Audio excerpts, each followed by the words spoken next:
Let's catch up with Tim Blair from the Daily Telegraph, joining us from the Wimmera in Victoria. Mate, I loved your latest column talking about how Donald Trump's administration has cut, $1.5 billion from public broadcasting services, their version of sort of the ABC. And you asked the very pertinent question, why can't we do the same?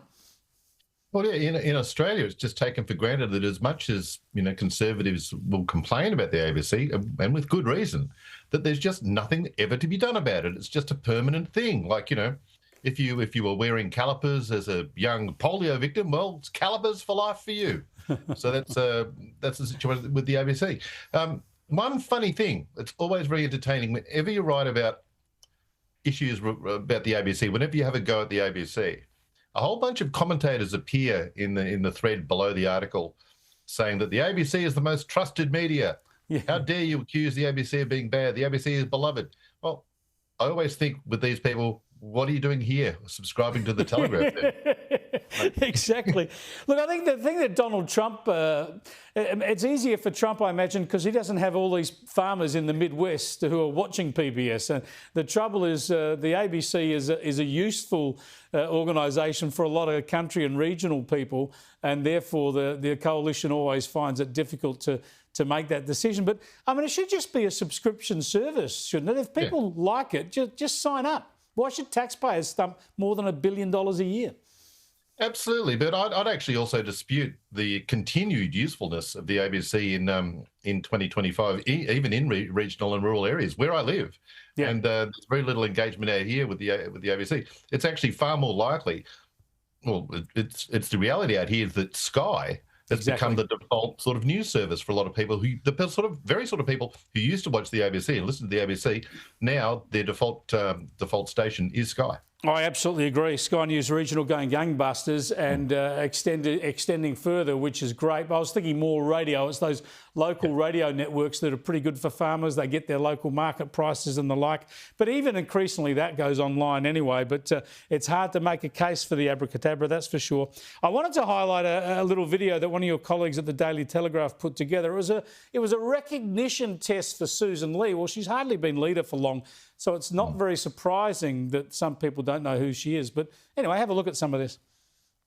So this lady here, A, a newsreader, B, a mining magnate, or C, a politician? I think a politician. Yeah. I reckon mining magnet. I'll say mining. I'm going to say newsreader. Do you know who she is? Not a clue. NRL coach. What do you think? Banking. Perfect. So he's actually a politician. He's our current Prime Minister. Oh. Yeah, I just love the fact that some people didn't even know who Albo was, which is kind of a moot point.